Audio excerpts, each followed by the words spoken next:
Você que curte futebol americano e tá no hype do draft da NFL, se liga. Todo o conteúdo da FN Network nesse mês de abril estará voltado para a cobertura do evento.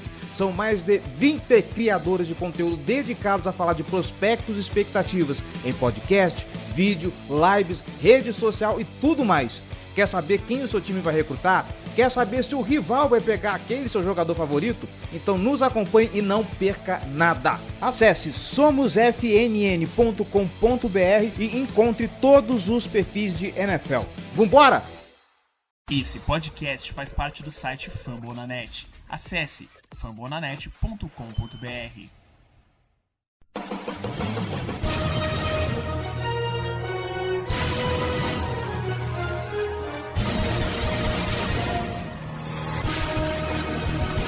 Estamos começando, talvez, o último preview da temporada 2021 para Casa do Corvo. É isso aí, meus amigos. Existe ainda uma chance remotíssima, inclusive para os dois lados e ainda se classificarem para os playoffs, mas tudo depende de quem vai vencer este jogo. Eu sou o Cleverton Liares e estou sozinho aqui, sem Manuela Cardoso, sem João Gabriel Geles, sem Giba Pérez, porém, não podemos deixar de ter convidado, não podemos deixar de ter programa, e como sempre, para falar de Pittsburgh Steelers, mais uma vez, nosso companheiro, o rival que já é da casa, Danilo de Batista. Boa noite, Danilo. Boa noite, Cleverton. Na real, nunca estamos sozinhos, estamos sempre com a presença dos amigos ouvintes, amigos de casa ou de onde eles estiverem. Boa noite para eles também. É isso aí. Vamos falar então desse duelo Pittsburgh Steelers, Baltimore Ravens, valendo a sobrevivência de ambos os times da temporada e, tanto para um lado quanto para o outro, recordes, recordações, memórias e despedidas.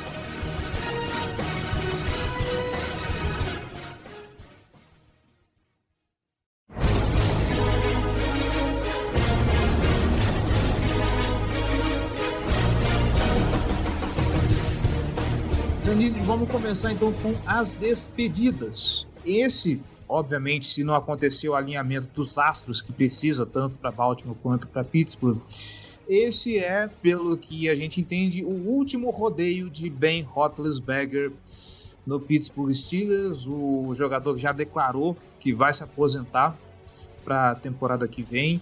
E nada melhor do que, para a despedida do Big Ben, do que uma vitória em cima do maior rival de divisão. E pelas projeções, aparentemente o Big Ben tem tudo para dar para o torcedor uma grande festa, né? Porque, ok, o Big Ben não tá lá com o braço de antes, né? Pô, só que quando você enfrenta uma secundária que tá toda descombelada, não tem seus principais playmakers, você tá tendo que contar todo com o practice squad. Não tem Marlon Humphrey, não tem Marcus Peters, imagino que tenha Jimmy Smith, mas eu não sei que condições que ele joga, imagino que ele esteja saudável, mas aí em outras posições você tem na rotação Robert Jackson e Kevin Seymour, que tem gente que nem sabe quem são a cara desses sujeitos. Grandes expectativas para o ataque aéreo desse jogo, né? Sim, nesses termos de vamos assistir a provável, muito mais provável do que não, já que a NFL adora esse termo, última partida de Ben Roethlisberger como Pittsburgh Steelers, na verdade na NFL inteira, já que ele anunciou que vai aposentar e aposentar tendo jogado suas 18 temporadas no Steelers. É só por isso, cara, porque expectativas de grande desempenho, mesmo com uma secundária que tem tido problemas o ano inteiro, como foi a do Ravens, baixíssimas expectativas, cara, baixíssimas. O Steelers na última semana contra o Browns, que já vinha com uns 3 ou 4 desfalques de secundária, ainda perdeu mais uns 2 jogadores durante o jogo. O Steelers passou mais de 40 vezes e não chegou a 200 jardas. Assim, é realmente, com o uso da expressão jovial, o ronco do todinho. Ben Roethlisberger tá só a cordinha na linguiça e tá ali aguentando porque ele prometeu que ia dar a saideira. Para ser mais preciso, 24 de 46 para 123 jardas, um touchdown, uma interceptação, cara. É um número pavoroso. Pavoroso. Se isso é qualquer quarterback que não é o cara estabelecido já na liga, bom, você já tá dando, ou você já tá procurando muita desculpa, ou você já tá dando um jeito dele não aparecer mais. Tá? Se é o Zach Wilson, por exemplo, se é algum outro quarterback aí, pode chamar de bust, né? Pô, absolutamente. E aí o Steelers conseguiu ainda 26 pontos. Enfim, não vou nem conjecturar tanto como foi que o Steelers conseguiu esses pontos, porque não é o objetivo da gente aqui. Mas esse é o rolê, cara. É realmente a saideira, e eu já disse algumas vezes que é uma saideira que já tá meio tardia até, mas pro lado torcedor fica sempre a expectativa de ver o que é a última vez em campo, né? Porque existe sempre a possibilidade, que é completamente real e plausível, de que a sequência vai ser ainda pior. E vindo de uma semana que ele já tá treinando limitado, né? Saiu o Injury Report, eu não sei se é o mais atualizado. Mas aí, Cleverton, já deve ter, sei lá, uns 10 anos que ele Verdade. não treina. Ele já foi pra jogo sem treinar dia nenhum, pô. Uhum. Depois que você é veterano assim, pra quê, né? Já não tem mais o que fazer, não. Vamos nessa. Então, expectativa em termos de ataque aéreo, absolutamente nenhum. Talvez expectativas negativas, porque o Steelers colocou o Deontay Johnson na lista de Covid, né? Isso já diminui bastante o poder no grupo de recebedores do time. Então, para esse jogo, então, foco no Najee Harris e bench 3 vezes, vambora. Isso, vai ter que ser nesse sentido. Até esperamos que Pat Frymouth volte, que entre calouros e tight end, até número de touchdowns, não só entre calouros, teve uma temporada muito boa mesmo. Muito, muito boa. Já saiu de um cara calouro, pouco utilizado e tal, para um tight end que, se você colocar como tight end 1, ninguém vai reclamar de nada, você tá muito bem servido na posição. Esperar que Chase Claypool tenha um desempenho como um wide receiver profissional, né? Porque ele não tá tendo. Um cara da estatura que ele tem, velocidade que ele tem, era para ele descer com muito mais recepções, né? Um cara de 1,90m e pouco, mas que tá sempre no chão, sabe? Terminando jogadas. Então, na real, assim, jogo aéreo a gente não espera nada, e se os Steelers continuar a sequência que eles deram com o jogo de Baltimore, né, o jogo corrido, tem números, Najee já bateu a casa das 1.000 jardas, mas a gente não entende exatamente como, porque a linha ofensiva demorou bastante para se ajustar, não está exatamente ajustada, mas foi uma troca de center, deu uma cara muito melhor. O técnico de linha ofensiva dos Steelers saiu, foi para treinar a Universidade de Oregon, não como head coach, como técnico de linha ofensiva de Oregon. Aparentemente o salário dele era muito melhor. E aí o assistente dele chegou e falou: então, eu posso mudar isso daqui, não posso? Pode, então troca aí. Sai Kendrick Green como titular, entra J.C. Hassenauer, tava voltando de lesão até, nem tinha tanta expectativa dele jogar, jogou muito melhor, e aí o jogo corrido abriu. Então a gente espera que da última semana pra cá isso abra os caminhos, isso permita que o Steelers possa correr melhor, que era um time que prometia para essa temporada, né? Ser um time que corre primeiro e passa depois. Sim. Falando de linha ofensiva, mas agora do outro lado, por quê? Eu não sei como vai vir a linha ofensiva de Baltimore, eu perdi isso também, se eu não me engano, vai ser a mesma configuração da semana passada, sem ter reserva, com Tristan Colon Castilho. Infelizmente, Alejandro Villanueva continua como titular, né? Fazer o quê? Nem tudo. Vocês não querem ele de volta, não? Peraí, bicho. Dá um tempo, né? Como técnico, como treinador subassistente, pode até ser, pô. Como o cara que vai balançar a bandeira americana no hino, pode ser. Mas falando sério agora, a gente falou de expectativas do ataque por conta do último jogo de Ben Roethlisberger. Do outro lado, tem um cidadão que está querendo quebrar recordes aí, e considerando que a linha ofensiva do Baltimore Ravens é uma das que mais tem cedido pressões, pelo menos assim, a olhos vistos, parece que os números não são tão dramáticos, mas você vê o jogo do time, meu Deus do céu. De qualquer forma, tá aí um pratinho cheio pro TJ Watt, né? É verdade.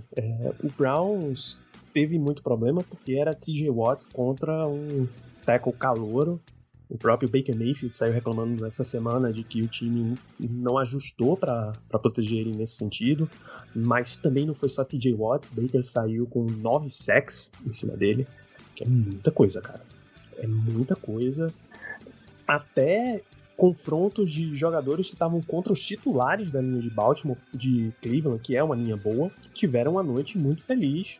Então foi um desastre para eles, muito bom para a defesa. Melhora muito a possibilidade de ter TJ Watt batendo o recorde histórico da NFL. Um monte de gente vai falar, mas só conseguiu o recorde porque agora são 17 jogos. TJ Watt jogou 14 e mesmo assim ele saiu machucado em 2, sabe? Então não é exatamente por ter mais jogos. Não é exatamente porque o Steelers teve um calendário fácil, porque não foi fácil. Se fosse esse o fator, você ia ter Myles Garrett com números muito maiores, por exemplo, do que o Watts teve. Na ponta do lápis, o calendário dos Steelers, se não foi um dos piores, talvez tenha sido o pior, né? Salvo engano, antes da temporada, o Steelers tinha o segundo pior calendário de toda a liga, porque ter sido campeão de 2020 coloca pelo menos 3 adversários mais fortes na última temporada, né? Do que nessa contando temporada. o jogo extra, né? Isso, contando o jogo extra.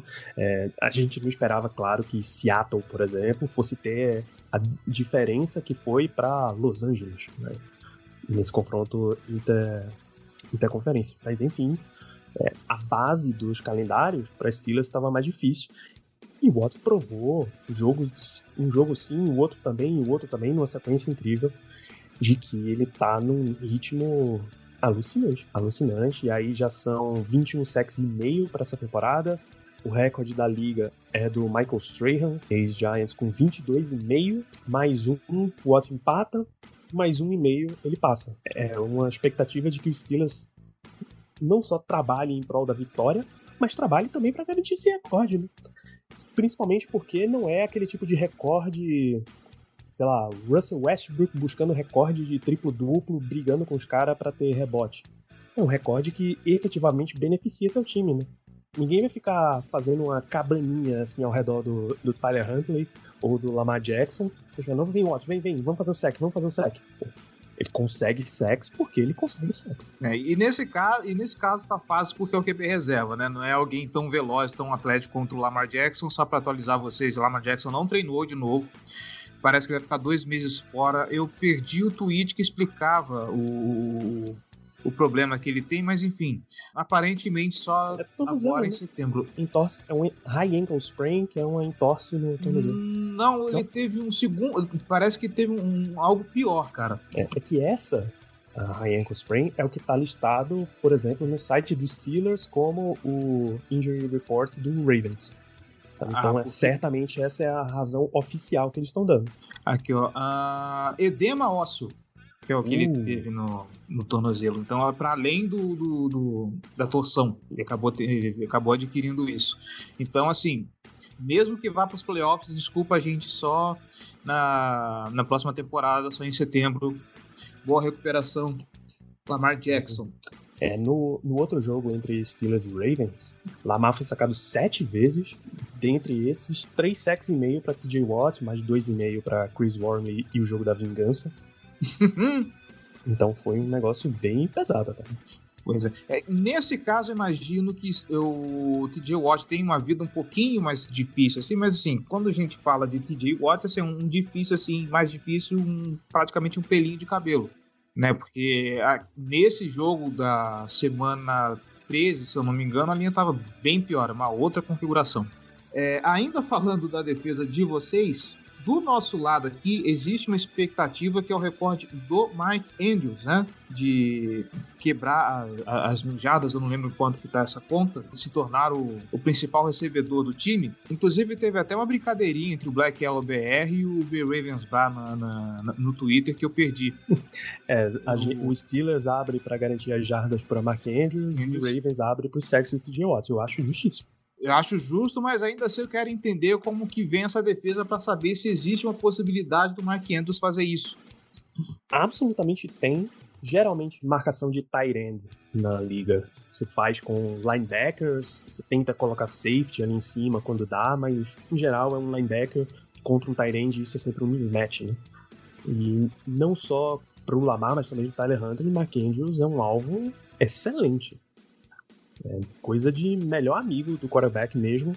E eu não imagino o Steelers tendo um grande desempenho contra ele, não. A não ser que vire aquela clássica estratégia de você usa todos os seus recursos para parar um cara e deixa o adversário tentar te ganhar com os outros. Eu acho que o Steelers vai tentar uma estratégia desse tipo contra o Mark Andrews, que é de longe a peça mais perigosa que tem nesse Ravens, no sentido de que todas as outras fazem mais um revezamento, você não conta com grandes desempenhos exatamente dos wide receivers ou até do Tyler Huntley e tal, mas mesmo assim, com muita atenção em cima dele, eu não acho que isso vai ser suficiente para parar não, cara. Você pega o último jogo, por exemplo, o Ravens não ganhou a partida por uma pressão levemente antecipada aí a Lamar, porque a jogada era para Mark Andrews resolver, a bola tava no lugar certinho e foi por muito pouco. E pra começar, a partir do momento que o Tyler Huntley tá no campo, o Marquise Brown você esquece. Então é quase que um alvo a menos pros Steelers se preocuparem, né? Entrou o Tyler Huntley, os dois não conseguem ter química de jeito nenhum, passa para mais de 5 jardas do Tyler Huntley pro Marquise Brown já é um desespero. Então, basicamente focar ou enche de recebedores em campo, ou então usar o Marquise Brown para qualquer outra função, um screen, alguma coisa assim, porque se depender de passe de profundidade com o Marquise Brown, esquece. E como a gente está na semana 18, já passou muita água debaixo por essa ponte, eu não sei se tem mais coisas para a gente destacar dos dois times que não seja mais isso. Você tem alguma coisa que você queira salientar também, Danilo, para o ouvinte ficar de olho? Cara, eu diria para o ouvinte prestar atenção nesse confronto de defensive backs dos Steelers contra os wide receivers do Ravens, principalmente um nome surpreendente até, Ahkello Witherspoon. Foi uma troca dos Steelers antes da temporada, uma escolha de 5ª rodada até para Seattle, para ter o Ahkello. E ele passou semanas e semanas sem ser utilizado. A gente teve um papo com um dos caras do Steelers Depot, que é o maior órgão de imprensa independente sobre os Steelers do mundo, basicamente. E a gente tava zoando, o Steelers fez uma troca por aquilo e nem bota o cara em campo. O cara não quer jogar special teams, o coordenador de defesa não quer usar o cara, então ele vai ficar lá na masmorra do time até sei lá quando, até acabar o contrato e ele vira um free agent e um abraço. E de repente o Steelers começou a colocar ele em campo e ele tá um animal, cara. Na última partida, por exemplo, o rating que ele cedeu pro Baker Mayfield, tudo bem, foi 0, sabe? Que até ocorrem algumas recepções, mas todas em situações perfeitamente controláveis. Ele tá num nível bem alto. Eu acho que é um dos caras que dá pra observar, principalmente porque o Steelers tem a tendência de, a partir da próxima temporada, virar um time em reconstrução, né?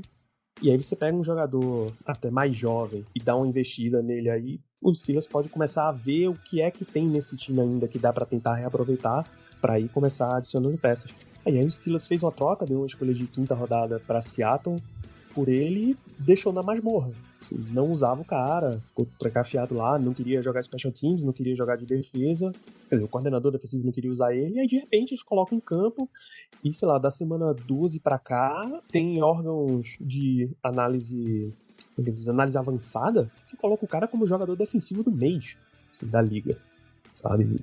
5 para 18, cedeu 5 recepções, de 18 passa na direção dele, 2 interceptações, então tem sido um desempenho bem alto, um jogador subcomentado até em campo, que o Steelers pode achar aí que nesse modo rebuild pode aproveitar.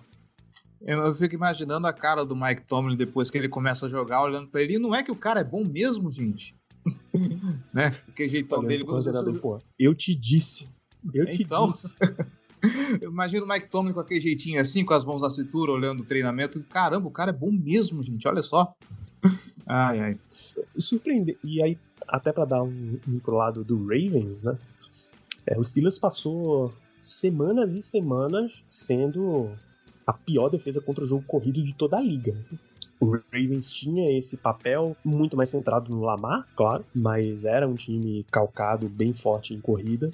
E aí resta ver se o Ravens consegue aproveitar essa brecha em cima dos Steelers muito melhor do que o Browns aproveitou, né? O Browns contava com o Nick Chubb para fazer isso, mas o cara teve uma lesão nas costelas e desapareceu do jogo. Teve 12 tentativas. Mas aí você pensa que eles vão usar mais os outros corredores, 5 corridas para D'Ernest Johnson e uma para Jarvis Landry. Então, o Browns, que era um time sem confiança no quarterback e muita confiança, muito desempenho dos running backs, não exploraram o que era o pior da defesa dos Steelers, o melhor matchup para eles. Então, vai entender essa história. Esperamos que Harbaugh... É isso que eu queria entender. O que o Kevin Stefanski pensa desse time, porque, vamos lá, o Baltimore Ravens com um que deveria estar jogando bingo e o outro que está com um andador em campo, os dois conseguem correr mais do que os running backs do Cleveland Browns, porque, desculpa, se tiver um torcedor do Browns caindo de paraquedas aqui, não sei, mas me desculpem, mas... Vou dar um pound aqui na conversa, a gente vai entender. Bora, chama o Murilo aí. Esse tanto de volume de jogo terrestre para os running backs do Cleveland Browns não faz o menor sentido, principalmente quando você tem o seu quarterback baleado, que nem o Baker Mayfield, que passou no moedor de carne essa temporada, né? Se eu sou o Kevin Stefanski, eu teria colocado esse cara no banco e Case Keenum se vira aí, por favor. Eu vou ser bem honesto contigo, Danilo. Eu não vejo no jogo do Baltimore, do jogo terrestre do Baltimore Ravens, explorando tanto assim, não por questão de volume, mas é porque são dois caras que não são mais explosivos. Se fosse assim, J.K. Dobbins e Gus Edwards, imagina até que se fosse J.K. Dobbins e Gus Edwards, o Baltimore Ravens estaria com um score melhor do que o recorde que está agora. Mas Devonta Freeman e Latavius Murray, de vez em quando eles acham algumas corridas, mas você vê muitas vezes a corrida parando na linha de assim, 2, 3 jardas na linha de scrimmage. Não vejo essa confiança toda do ataque terrestre do Baltimore Ravens em cima da defesa dos Steelers, apesar dos números. Mas aí eu já não sei a impressão que a torcida do Pittsburgh Steelers tem, olhando o jogo corrido. Falando aqui da casa, eu não ponho essa esperança. Realmente não acho que o Steelers vai ter muito potencial disso, não. Eles perderam muito quando Stephon Tuitt não entrou em campo nessa temporada, Tyson Alualo machucou logo no começo, o Steelers demorou muito para achar um defensive tackle, tiveram que recentemente buscar Montravius Adams, ex-Packers, acho até que ex-Patriots também, no practice squad do New Orleans Saints, e aí realmente o Steelers voltou a ter um defensive tackle do jeito que o Steelers vinha usando defensive tackles, né? Um cara pra fechar um pouquinho mais ali no meio, mas mesmo assim foi um caos, cara. Um caos. Enfrentar Dalvin Cook, enfrentar o Deonta Foreman no Titans, que palmas até pra comissão já, porque eles fizeram funcionar. O Mike Vrabel conseguiu tirar um jogo corrido bom do Titans sem o Derrick Henry. E aí foi abrindo espaço, o time não conseguia parar e o placar abria e tal. Os Steelers foi conseguindo ganhar de times que não conseguiam explorar esse lado aí. Muito bem, então. Vamos então, Danilo, nos caminhando para os finalmente. E já falamos aqui de matchups, né? Você já deu aqui a letra do que podemos esperar para esse jogo. Então é hora daquele momento clubista e falar um pouco especular um pouco sobre bold predictions e um placar para esse jogo, para essa despedida de Big Ben Roethlisberger e talvez a despedida dos dois times da temporada regular, porque a situação está complicada, depende do alinhamento planetário para poder ver qualquer um dos dois nos playoffs. Vai lá. Essa minha bold prediction é uma vitória do Jacksonville Jaguars em cima do Indianapolis Colts, porque esse é extremamente ousado de se apostar. E é a única expectativa dos times, né? Eu publiquei, a Casa do Corvo publicou um vídeo essa semana, hoje, inclusive, falando disso. O Jacksonville Jaguars não perde lá para o Indianapolis há 6 jogos. É claro que o momento desses dois times é outro, né? Completamente outro. O Jacksonville Jaguars é a primeira escolha de draft, mas... eu até... A galera tá levantando, por que o Jaguars ousaria ganhar esse jogo se quando eles perderem eles são o número 1? Assim, cara, na situação do Jaguars, se é o número 1 ou o número 2, não é uma grande diferença não, sabe? Não é como se eles tivessem que escolher entre Zach Wilson e Trevor Lawrence, por exemplo, que em termos de college a diferença era bem grande. É escolher, sei lá, o Ed 1 ou o Ed 2. uma troca muito melhor, uma troca boa ou extremamente boa, sabe? Não tem grande diferença entre ser número 1 e número 2. Eu acho que o Jaguars está mais numa situação de ver o que é que dá para aproveitar ainda da desconstrução deles, né? Já que o Urban Meyer não permitiu começar a reconstrução. Então, nada impediria deles jogarem para ganhar esse jogo. O nível de jogo é que impede eles de jogarem para ganhar, né? É que impede eles de efetivamente ganhar. O jogo é muito pouco provável que isso aconteça. O Colts, principalmente, ainda tem chance de ficar de fora nos playoffs, né? Claro, se perderem para os Jaguars. Então, baixíssima probabilidade você vai ver as torcidas ambas vestidas por baixo com a camisa de Jacksonville. Tanto do Steelers quanto a do Ravens. E eu acho que vai ser um placar bem baixo também, Steelers e Ravens. A ESPN vai transmitir esse jogo, mas pode esperar que vai ser daquelas partidas que vai ter pouco touchdown narrado pela equipe. Copa São Paulo de NFL Júnior, né? A Copa São Paulo tem uns jogos meio malucos, assim. Sim. Não é muito Premier League a história, que de repente sai uns 4-3, 5-4. Lance assim, tá mais pra um Alavés e Bet de La Liga, vai ser um... Então, meu palpite de placar é, sei lá, 15-13 com os Steelers. Aí, essas coisas bem baixas mesmo. Nossa, mãe do céu. Bom, a gente falou... e obviamente decidido por um kicker. Isso não é nem tão bold, mas o jogo vai ser decidido por um kicker. Com certeza. Por Tucker e Boswell em campo, eles estão ali pra brilhar nessa última semana. Nós já falamos isso no programa. A expectativa desse jogo é mais... Torcedor, sente a sua TV, relaxe e aprecie o jogo, porque é isso. Vai ser isso. Para os torcedores dos Steelers se despedir do seu longevo quarterback, torcer para o TJ Watt quebrar o recorde de sacks dele. Para o lado de Baltimore é rezar para o Tyler Hunter não sair quebrado desse jogo, e para o Mark Andrews bater o recorde como o maior tight end da história do Baltimore Ravens. Não tem muito o que falar, vai ser esse o nível de entretenimento. Não espere nada diferente disso. Se bem que, se tratando de Baltimore Ravens, a gente já falou isso no podcast também, é bem provável de que, sabe, um dos dois times ganhe, aí ganha Jacksonville, ganha New England Patriots, aí a decisão fica pro Sunday Night Football e todo mundo roendo as unhas. Vocês estão dependendo do Patriots também nessa história? Sim, porque o confronto direto com o Miami a gente perdeu, né? Aquele Thursday Night Football horroroso. É verdade. Então, depende de Patriots, Jaguars e Peraí. Mas Miami não tem mais chance. Mas aí deve ser um lance de confrontos em comum também, vai. Isso, exatamente. Tem tudo isso. É porque, assim, se empatar com o Miami, Baltimore tá fora. Então precisa de um recorde maior que esse de qualquer jeito. Esse é o problema. Mas é isso. Depende disso. Esse jogo, eu concordo contigo, ele deve ser um placar bem baixinho, sabe? Eu vou ser um pouquinho mais otimista. 20-17, vai? 20-17, aí encerra com um dos kickers fazendo a diferença e virando o jogo pro outro lado. Eu não vou nem dizer pra quem que vai ser 20 do placar, vai ser 20-17 pra alguém, vai ser isso. Pra quem, aí são cenas dos próximos capítulos, eu não vou me arriscar a botar um vencedor. Quero que seja Baltimore Ravens? Claro que eu quero que seja Baltimore Ravens, mas tá tão clima de fim de festa Eu não sei se você tem essa percepção também, Danilo, mas tá tão clima de fim de festa essa semana 18 já, que, assim, é mais pelo entretenimento do que qualquer outra coisa assistir esse jogo. Cara, já tá naquela situação que tem muito mais reside, posicionamento para playoff em jogo do que exatamente vagas em aberto. A AFC que tá com essas 2 vagas de wildcard abertas, né?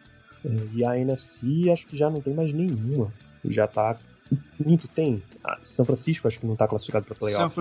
São Francisco e New Orleans, eu acho, estão disputando a última vaga, alguma coisa assim. Então tem pouca coisa para times que vão entrar mesmo. Classificação, você citou certo. Pode até ser que o Chargers ganhe o Sunday Night e mesmo assim o Raiders se classifique, basta Miami ganhar. Aliás, basta que Miami e Baltimore ganhem, além de Jacksonville. Então, assim, a real mesmo é senta, assiste o jogo como se fosse uma última semana, os times já tivessem eliminado. Se vier a classificação é bom. E é isso. Bom, Danilo, passamos a régua nesse jogo. Não que tivesse muita coisa para falar, mas É isso, estamos aqui pelo entretenimento. E, em primeiro lugar, feliz ano novo. Espero que 2022 seja muito bom para você. Felicidades, tudo de bom. E fica aqui o espaço de sempre para fazer aquela promoção, fazer aquele jabá. Manda ver, meu querido. Obrigado, Cleverton. Feliz ano novo para você e para todos os ouvintes e as pessoas que fazem a Casa do Corvo. Sempre um prazer estar aqui. Lembrar também que a gente falou de recordes e o Steelers segue com mais uma escrita, né? Independente do resultado desse jogo, Mike Tomlin não vai ter uma temporada derrotado. Big Ben não vai ter uma temporada como titular com mais derrotas do que vitórias também. Se Tomlin tá a 15, Ben tá a 18 nessa história. E pra galera que quer ouvir mais sobre os Steelers, ler mais sobre os Steelers, acompanha @BlackYellowBR nas redes sociais e o nosso podcast nas principais casas do ramo, especialmente o Fumble na Net, onde estamos todos nós abrigados, tanto o Black Yellow quanto a Casa do Corvo. Para quem quer ouvir mais sobre NFL em geral, além de NBA, MLB e NHL, fumblenanet.com.br, esse grande hub de conteúdo de esportes americanos. São mais de 75 podcasts, inclusive eu já estou solicitando a entrada de mais programas no site, então continuamos crescendo para melhor servi-los. Meu Deus do céu, já perdi a conta, eu lembro de quantos aqui tudo era mato. Mas é isso. Chegamos ao final da temporada, chegamos ao final do programa e foi muito bom estar na companhia de vocês, queridos ouvintes. Se passarmos para os playoffs, continuamos aqui em janeiro. Se não, é isso. Nos vemos, então, até breve, depois do Super Bowl, que a gente precisa fazer uma pausa. Tem recap, calma, vai ter recap desse jogo, mas naquele clima, né? De fim de festa, o último que sair, fecha a luz e apaga a porta, como diria o outro. Nos vemos então semana que vem para falar disso e até mais.